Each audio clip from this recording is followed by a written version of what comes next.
Mến chào các bạn, rất vui được gặp lại các bạn trong video mới này. Ngày hôm nay chúng tôi muốn chia sẻ đến các bạn một câu chuyện rất vui và thực tế như sau.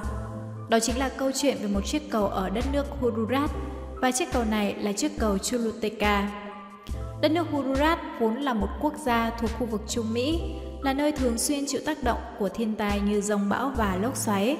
Vì vậy, chính quyền nơi đây muốn đầu tư xây dựng một chiếc cầu mới bắc qua sông Choluteca. Yêu cầu đặt ra là cây cầu có thể chống chọi được với những điều kiện khắc nghiệt của thời tiết. Thế nên, đất nước Nhật Bản đã xây dựng và tặng cho đất nước Honduras một chiếc cầu Choluteca, và cây cầu này trở nên niềm tự hào của đất nước Honduras với công nghệ tiên tiến bậc nhất thời bấy giờ. Tuy nhiên, các bạn sẽ nhìn thấy một bức ảnh mà chúng tôi đang giới thiệu trên màn hình.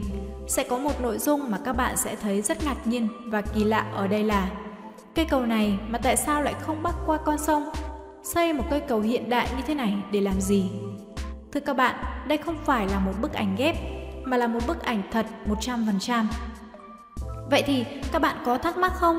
Tại sao lại xây dựng một cây cầu như thế này? Vâng, sự thật là ngay từ ban đầu thì cây cầu này vốn là được bắc ngang qua dòng sông này. Nhưng sau khi xây dựng cây cầu xong thì đội ngũ kỹ sư đã phải ngạc nhiên và choáng váng. Lý do là ngay sau khi cây cầu hoàn công thì đã có một cơn bão tên là bão Mitch. Cơn bão này sau khi quét qua khu vực này thì đã bẻ gãy dòng chảy của dòng sông.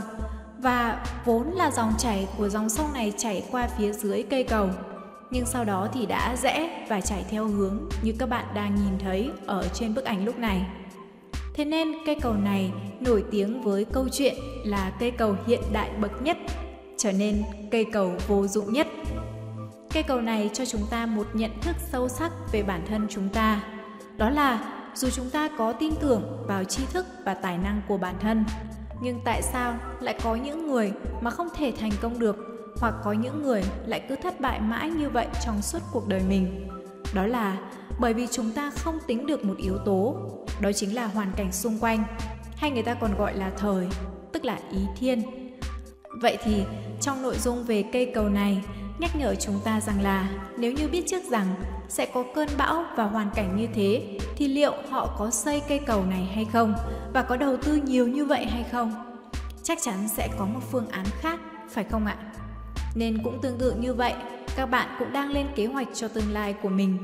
Thì chẳng phải chúng ta cũng hãy tìm hiểu về tương lai của nhân loại mà đã được ghi chép trong bản thiết kế sự sống hay sao?